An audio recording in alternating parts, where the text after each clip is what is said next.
Hiawatha Bray here with a question for you.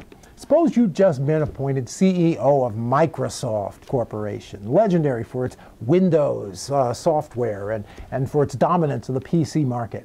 What would be the first big event that you'd have during your reign at the top? What would be the first big product you'd announce? I bet you wouldn't say, hey, let's announce a new product for the iPad, Apple's iPad tablet computer. But that's just what Microsoft's new CEO did last week. He dragged out one of these bad boys to announce that you can finally run one of Microsoft's most important products, Microsoft Office, on an iPad. Is it worth the effort? I think so. Office is now available at Apple's App Store. It isn't a single unified program that you download. Instead, what you do is you get the 3 apps that are now part of the Office for iPad package. Microsoft's adopted the freemium strategy that a lot of companies like. You can download the apps themselves for absolutely free, and you can use the free versions to look at existing files from other copies of Microsoft Office. But if you want to do any serious work on the tablet itself, you better get ready to reach for your wallet. Microsoft is charging $9.95 a month or $99 a year in order to use this software. Still, Microsoft is taking a chance that people won't just settle for lower cost alternatives to Office that they can already get on the iPad. So Microsoft's got to have a product that's good enough to make iPad users willing to pay. I think they've managed it.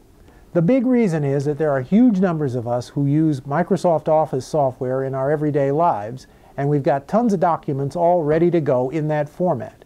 It's good to be able to use an app for the iPad that assures you that you can get at all those documents and create new ones too.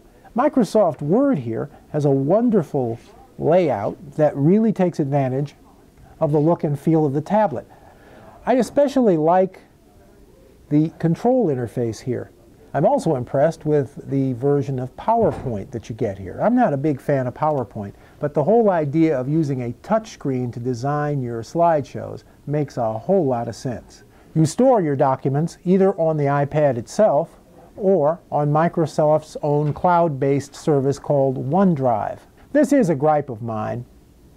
Lots of us use a lot of these other cloud services, and you can't use any of those directly through the Microsoft Office for the iPad.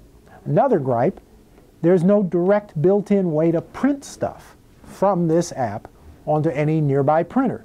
You have to have a third-party app that you can use to route your files to a printer using a wireless connection.